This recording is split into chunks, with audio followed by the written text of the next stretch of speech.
등에는 5줄무늬 안갈색이 있다예요. 그리고 좀 예뻐요. 작은 그런 이 다람쥐인데 눈이 동그랗게 그렇게 해가지고 참 다람쥐는 쥐는 쥐인데 제가 쥐를 실었는데 다람쥐는 예뻐요. 모습이 작으면서도 아주 귀엽고 아름다운 다람쥐입니다. 그런데 이 다람쥐들은 여름부터 겨울을 준비한다네요.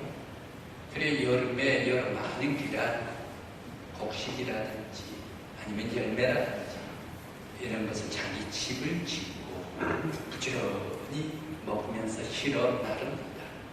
그런데 다람쥐는 자기 집을 짓는데 굉장히 지혜롭게 짓는다네요. 집은 대개 나무 속에 짓든지 아니면 땅의 흙 속에 짓게 되는데 여기에 층층층으로 3층으로 짓는답니다. 제일 아래층에는 배수구를 열었는데요. 그리고 가운데 층에는 곡식을 거기에 도토리, 밥, 그리고 호도 그리고 여러 가지 많은 열매들 이라는 것을 저장을 했는데 한쪽에다가 모두 다 같이 저장하는 게 아니라 칸칸칸 방을 만든다네요.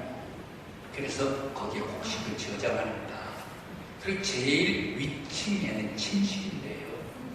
그 건조한 귀한 나뭇잎을 가지고 와가지고 싸고 싸서 포근한 침실을 만든다. 그래서 꼭 이 방향은 남쪽을 향해서 이 잎을 만든대요. 그러면서 은폐를 하면서 거기에 위장을 한다네요. 그러면서 반드시 퇴로 피상구를 열어놓고 이 자기 다람쥐 겨울 잠을 잘 수 있도록 집을 만든다라고 얘기합니다. 왜 그랬습니까? 추운 겨울, 혹독한 겨울이 오면 이 다람쥐 눈이 오게 되면 눈밭에서 아무 것도 양식을 구할 수가 없습니다. 그렇게 되다가 보니까 바로 이 자기의 집에 먼저 다 가져다 놓고 따뜻하고 아늑한 겨울을 준비한다라는 얘기입니다. 다람쥐는 깊어가는 가을에서 겨울로 갈 때에 바로 이 아늑하고 따뜻한 겨울을 준비한다면 오늘 성경의 본문 말씀은 바울 사도가 혹독한 추운 겨울, 인생의 겨울을 준비하는 말씀이 오늘 성경의 본문 말씀입니다. 바울 사도가 어떻게 혹독한 인생 그야말로 선한 싸움 다 싸우고 달려갈 길을 다 달려갔으니 내게 상 주실 것을 사모합니다. 열번 주실 것을 사모합니다. 인생의 모든 것을 다 뛰면서 바로 이 추운 겨울을 어떻게 바울 사도가 준비했는가 성령님께서 음성 주시기를 바랍니다. 오늘 성경 말씀에 왜 바울 사도는 오늘 말씀 속에 14절 말씀 대적자 알렉산더가 대적해 엄청나게 자신의 아를 해를 끼쳤다. 해를 끼쳤는데 그럼에도 불구하고 주께서 갚으실 것이다 라고 말하면서 주님께 맡겼을까 생각해봅니다. 또 왜 복음을 전파할 때 바울 사도를 따르며 돕는 사람들이 많이 있었습니다. 그런데 이 바울 사도가 힘들고 어렵게 될 때에 모든 사람들이 다 떠나가 버려요. 그래서 다 떠나가 버리고 바울 사도 자기 혼자만 남아있게 되었습니다. 그렇게 됐는데 다 등을 돌리고 배신하고 떠나갔음에도 불구하고 그들에게 허물을 돌리지 않겠다라고 16절에서 말씀을 하고 계실까 생각을 해봅니다. 그리고 또 하나 왜 바울 사도는 악과 사자의 입에서 건져주심에 감사드리면서 천국에 들어가도록까지 구원해 주실 주님께 감사와 영광과 찬양을 올려드린다라고 이 혹독한 겨울을 준비하면서 감사와 영광을 돌리고 있을까 생각을 해봅니다. 대적자도 그리고 떠난 자도 주께 맡겼던 것은 믿음의 눈으로 예수님의 십자가를 바라보았기 때문에 대적자 알렉산더 자기를 따르다가 떠나버린 사람, 다 그들에게 하나님께 예수님께 맡길 수 있었던 것은 예수의 십자가를 바라보았기 때문에 바울 사도가 맡길 수가 있었다라는 말씀입니다. 주께서 맡길 수가 있었던 것, 자신을 떠난 자를 용서할 수가 있었던 것, 이런 모든 것들도 다 바울 사도는 그 앞에 예수 그리스도, 십자가 예수 그리스도를 바라볼 때에 배신했든지 나를 해끼쳤든지 내가 복수가 아니라 내가 혼낼 것이 아니라 하나님께서 다 하실 것이다 라고 하나님 앞에 맡겼습니다. 바울 사도는 인생의 추운 겨울 죽음을 직면하면서 바울의 영혼이 이미 인생의 모든 것은 내가 갖고 내가 치리하고 내가 싸우고 내가 복수하는 것이 아니라 모든 인생들을 다 하나님께서 다스리고 통치하시고 섭리하신다라는 것을 깨달았습니다. 마치 예수님께서 십자가에서 달려 돌아가실 때 예수님을 그 앞에서 저주하는 사람들만 있죠. 조롱하는 사람들만 있죠. 바로 그런 사람들을 예수님께서 아버지께 맡기듯이 바울 사도도 바로 이 조롱, 아픔, 고통, 대적 이런 모든 것들을 다 주님께 맡기고 있는 바울 사도입니다. 예수 닮은 성숙한 신앙을 가지고 있었습니다. 또 바울 사도가 네로 황제에게 핍박을 받아 순교를 눈앞에 두고 있었습니다. 그러면서도 감사하고 영광을 돌릴 수 있었던 것은 주변 사람들은 다 떠났지만 부활의 예수님만은 곁에 서서 나와 함께 해주시기 때문에 모든 사람들은 나를 다 조롱하고 욕을 하고 떠나버렸지만 예수님만은 내 곁에 서서 도와주시고 힘을 주시기 때문에 그 예수님을 바라볼 때에 바울 사도는 그들을 다 하나님 앞에 맡길 수가 있었습니다. 그렇게 하면서 감사하고 찬양하고 영광을 돌립니다. 천국에 가도록까지 구원해 주실 주님을 바라보았기 때문에 순교를 당한다라도 감사하고 찬양하고 영광 돌리며 주 앞에 나아갈 수 있었던 바울 사도였습니다. 바울 오늘 성경의 본문 말씀에 바울의 지금 당하고 있는 위치, 상황은 어떤 상황인가? 바울 사도가 로마의 감옥에 지금 투옥되어 있습니다. 그런데 속속들이 들려오는 소식은 믿음의 성도들 전부 다 핍박받고 순교로 죽어간다는 얘기, 그 중에 제일 가는 베드로입니다. 베드로는 네로 황제에게 붙잡혀가지고 거꾸로 십자가에 못 박혀가지고 죽었다, 순교당했다. 다음은 바울도 차례가 불길한 소식이 감옥에 있는 바울에게 속속들이 들어오고 있었습니다. 그러면서 바울을 죽이려고 자기까지 보냈다라는 소식을 들었습니다. 핍박자들은 더욱더 날뛰고 따르는 사람들은 바울과 같이 잠시 동안 동행했지만 다 등 돌려 떠나가고 말았습니다. 주님께서는 바울을 떠나지도 않고 지속적으로 계속해서 고통이 있든지 홀로 있든지 천국 가도록 하지 힘을 주시는 예수 그리스도, 바로 이 곁에 서신 예수를 바라보고 있었기 때문에 모든 것을 이길 수 있는 바울 사도였습니다. 마치 십자가 죽으신 예수를 하나님께서 다시 살리시기까지, 하나님께서는 예수님 십자가에 고통 당하신 예수, 그리고 죽으신 예수 다시 살리시기까지 함께 하시고 죽음에서 일으켜 주셨던 것과 같이 바로 이 바울 사도가 혹독한 인생의 겨울을 당한다. 하나님께서는 힘을 주시고 또 곁에서 계시고 은혜를 베풀어 주시고 천국에까지 인도해 주실 것을 믿고 확신했기 때문에 찬양하고 감사하고 영광 돌렸던 바울 사도였습니다. 오늘 우리 믿음의 성도 여러분, 행여 우리들에게 혹독한 겨울이 있다 하더라도, 인생에 있어서의 풍랑과 같이 모질고 고통스럽고 홀로된 외로움이 있다 하더라도 오직 우리를 끝까지 천국까지 동행해 주시는 예수를 바라보면서 힘을 얻는 저와 여러분들이 되시길 간절히 기원합니다.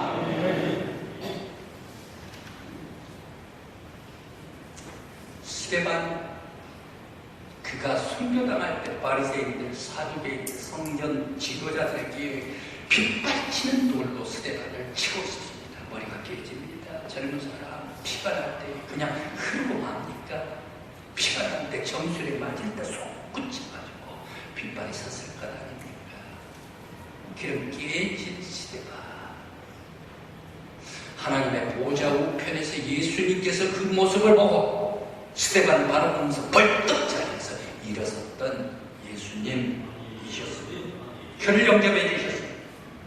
바울도 엄청난 핍박으로 순교당하고 있을 때에 곁에서 서서 구원해 주신 예수 그리스도를 바라보았던 바울이었습니다.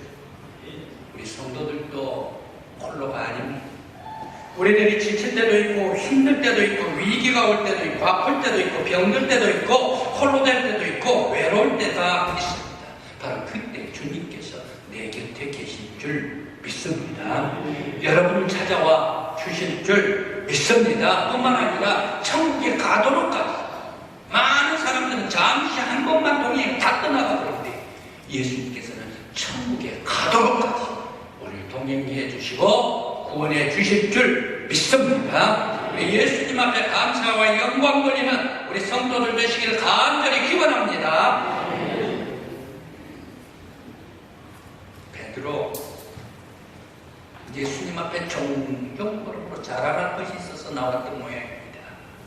예수님, 사람들이 만일 나에게 죄를 짓고 잘못을 했을 때에 내가 그 사람 용서를 몇 번이나 해줄까? 7번만 하면 되겠습니까? 라고 자랑을 합니다. 7번 정도는 엄청나게 많이 할 거다. 완전한 숫자 아닙니까? 그때 예수님께서 뭐라고 얘기합니까? 70번씩 7번이라도 용서하라 라고 말씀하셨습니다. 무엇을 얘기합니까? 사람에게는 용서가 제일 힘들다. 그런데 사람에게 제일 힘든 이 용서를 하는 사람이 위대한 사람이다. 끝없이 용서해 라고 말하고 있습니다. 용서는 내가 하는 것이 아닙니다. 용서는 내가 할 때 실패합니다. 용서는 내가 하는 것입니다. 예수님께서 내 안에 들어오셨을 때의 용서가 가능합니다. 진실한 용서는 성령님께서 내 마음에 들어오셔가지고 모든 사람들, 상대방 어떤 것이라도 다 녹여버릴 때에 진실로 완전한 용서를 할 수가 있을 줄 믿습니다. 그래서 용서는 내가 하는 자꾸 실패해요. 용서를 내 감정, 내 생각, 내 이성으로 하다가 보면 후회를 해요. 그럴 걸 하면서 오히려 병문을 닫아버리면서 자기 자신이 지내기도 힘들고 그 사람, 상대방 사람 보는 것도 더 괴롭게 된다라는 얘기입니다. 십자가에서 예수님께서 용서하신 것을 바라보고 그 십자가의 용서로 원수까지도 용서할 때에 진정한 용서가 될 줄 믿습니다. 십자가의 용서는 두 가지입니다.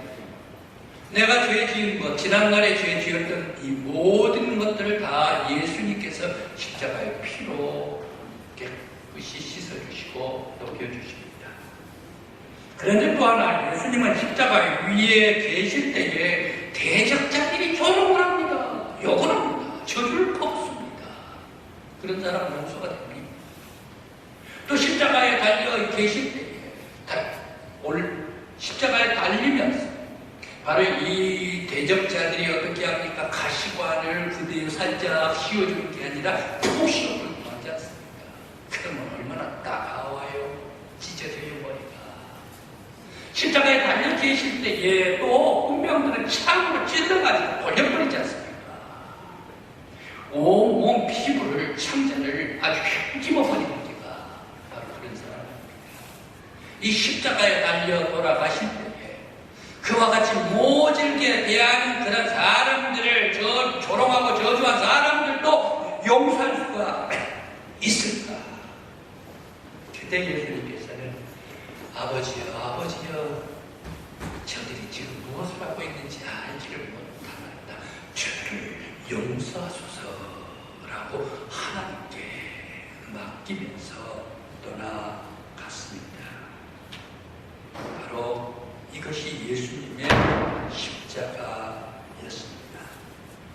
위대한 용서, 예수 그리스도 십자가상에 있어서의 위대한 용서였어요.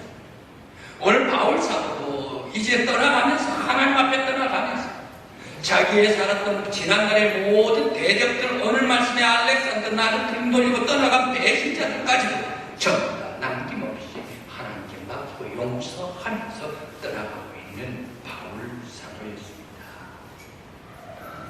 베드로 말입니다.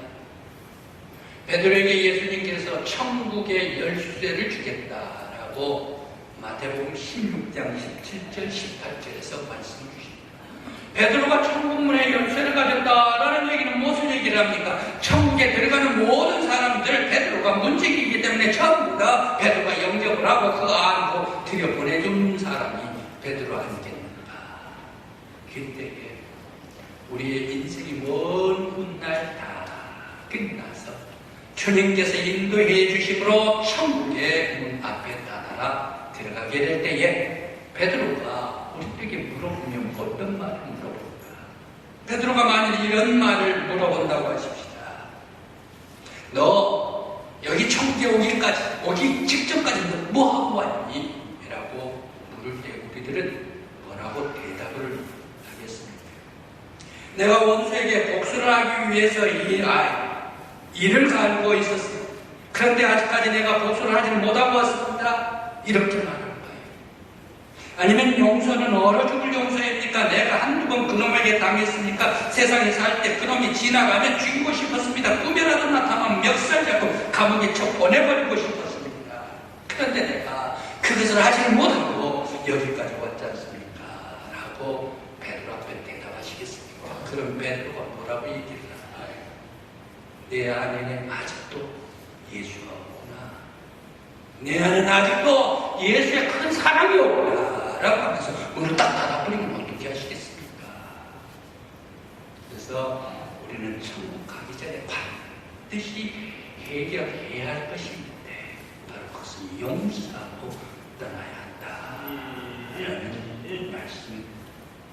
사랑 중에 가장 위대한 사랑이 용서입니다. 우리 강북교회 믿음의 성도 여러분들 다 용서함으로 말미암아 위대한 하나님의 사람들 되시길 간절히 기원합니다.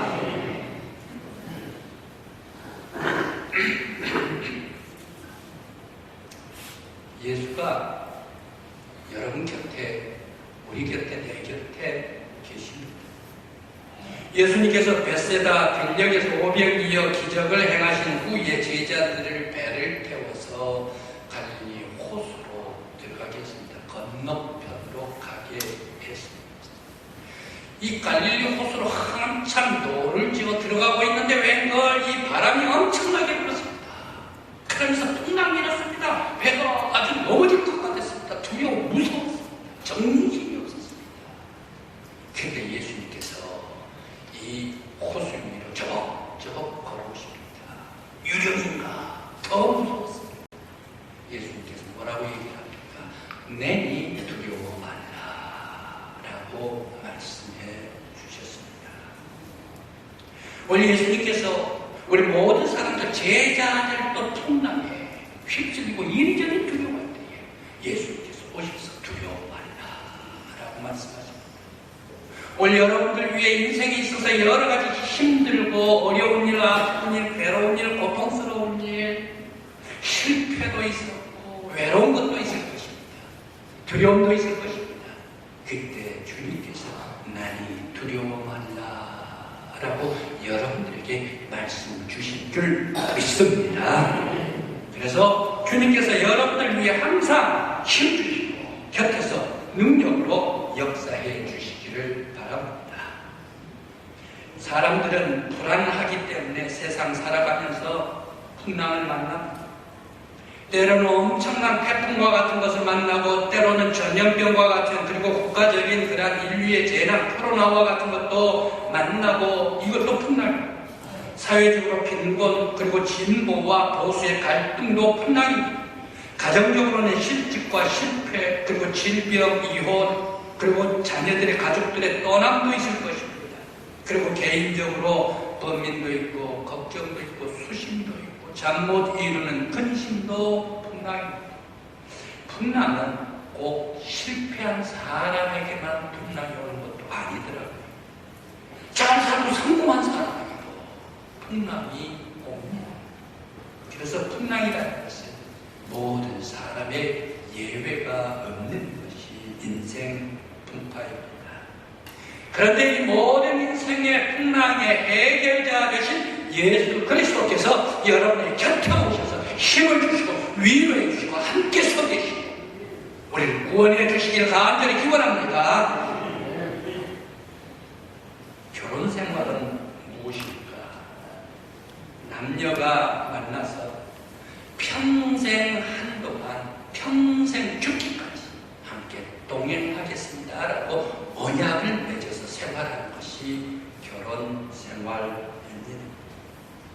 그런데 오늘날 이상한 부부가 나게 됐습니다.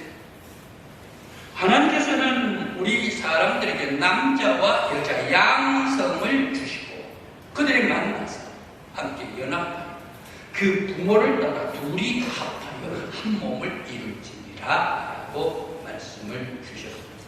그런데 요즘에는 해결방식하는 그런 부부가 생겨나가지고 이건 보통 이게 악의 근원이 아닙니다. 이 동성애 말입니다. 이 동성애는 어떻습니까? 사람들을 썩게 하는 겁니다. 세상을 망하게 하는 것입니다. 인류를 파멸로 가게 하는 것입니다. 바로 이 동성애.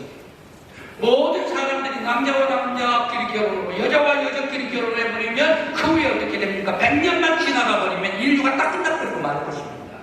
바로 이 인류를 파괴시켜버리는 것이 동성애다라는 얘기입니다. 그런데 사람들 하나님께서 남자와 여자를 만나서 부부가 되게 해주셨다. 바로 이 말씀을 꼼꼼히 생각해 보면 어떤 말씀이 그 안에 숨어 있을까? 남자들은 보디가드가 되라. 여성들은 형광등과 같은 남편 데리고 살면서 잘 보필하라. 바로 이게 양쪽으로 주어졌다라는 얘기입니다. 남자들은 여성보다 힘이 체력이 강해요. 그 여성들은 유약합니다. 부족합니다. 육체가. 그때 보디가드가 돼가지고 함께 더불어 살라. 힘이라. 라고 남편을 세워주셨습니다. 아내는 어떻습니까? 아내는 남성들보다 하나님께서 훨씬 더 지혜롭게 만들어주셨습니다. 하나님의 창조의 질서 여러분들 창세기 쫙 보십시오. 처음 만든 것보다 다음 만든 것이 더 지혜롭고 그 다음 만든 것이 더 지혜롭고 그 다음 만든 것이 더 훌륭하고 그 다음 만든 것이 더 영적이고 그래서 짐승 사람보다 앞서 만들었습니다. 그리고 남자를 먼저 만들었습니다. 남자보다 여자 맨 마지막에 만들었다. 무슨 얘기합니까? 남자보다 지혜롭고 남자보다 영적이다. 그래서 남자를 가끔 하는 것을 보면 여성들이 이해보다 왜 이렇게 직관이 없나? 왜 이렇게 형광등인가? 라는 생각을 해보지 않습니까? 왜? 하나님께서 여성들에게 지혜를 주고 영감을 주셨기 때문입니다. 이런 형광등과 같은 남편을 두라라고 남자와 여자를 만들어 주셨습니다. 그래서 남자와 여자는 서로 돕는 배필이 되어야 합니다. 서로 윈윈해야 합니다. 도와줘야 합니다. 그런데 동성애 부부들은 어떻습니까? 하나님의 돕는 배필이라는 말이 사라져버리고 맙니다. 배필이 될 수가 없습니다. 돕는 배필이 될 수가 없습니다. 둘 다 남자가 강하든지 둘 다 지혜롭든지 하다가 보면 도와줄 것이 없어요. 동성애 부부들은 말이에요. 그렇더니 둘 다 아주 힘이 거세기 때문에 그 사람들 만나면 동성애 만나면 남자들 바가지 긁히지는 않을 거예요. 왜 바가지 긁히지? 그런데 힘이 세기 때문에 둘 다 치고받다가 싸우고 어떤 일이 저질러질까 몰라요. 또 사람들이 지혜로우면 어떻습니까? 사람이 지혜로우면 서로 또 부딪혀요. 네가 낫다 내가 낫다. 여성들만 살다 보면 싸우게 된다는 얘기죠. 이게 동성애 부부의 폐악입니다. 그런데 부부는 하나님께서 창조해 주신 남자와 여자가 만나서 서로 약한 것과 모자란 것을 서로 돕고 한 번뿐만 아니라 일평생 죽기까지 동행하고 버리지 말라.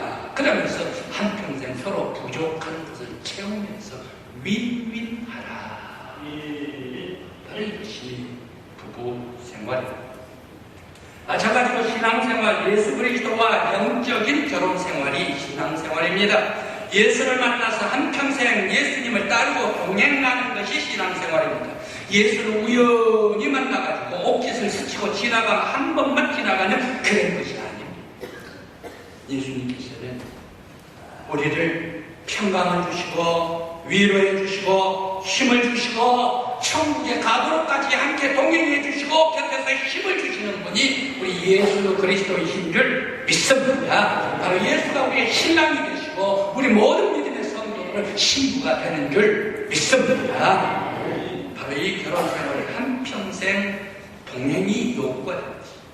신앙생활도 천국 가도록까지 영원히 주님과 동행하는 신앙생활이 우리의 생활입니다.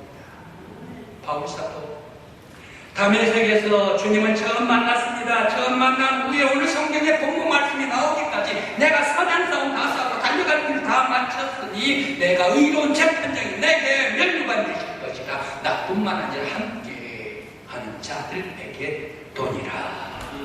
오늘 바울사도 주님 앞에 나아갑니다. 혹독한 길, 바로 눈 앞에 베드로는 죽었습니다. 그 다음 사람은 누구입니까? 혹독한 추운 겨울을 만나면서 내 곁에서 계신 예수. 나는 홀로 갑니다. 모든 사람들은 다 떠났고 나를 대적하고 조롱을 하고 떠나줬다 할지라도 예수님만은 내 곁에 서서 나에게 힘을 주십니다. 천국에 가도록까지 내 곁에 서신 예수를 바라보면서 할렐루야 찬송하고 영광을 돌리고 주 앞에 송축하는 바울 사도였습니다. 오늘 여러분, 우리 성도 여러분, 힘들 때, 지칠 때, 어려울 때, 아플 때, 실패할 때, 시련을 만날 때, 힘들 때 우리 곁에, 내 곁에 오셔서 힘을 주시는 예수님을 바라보는 여러분들 되시길 간절히 기원합니다. 여러분들이 약할 것, 여러분들께서 모든 악한 것들을 다 물리쳐버리고 사자의 입에서 구원하시는 예수 그리스도의 힘과 능력 안에서 천국 가도록까지 주님을 찬양하고 승리하는 저와 여러분들 되시길 간절히 기원합니다. 기도드리시겠습니다.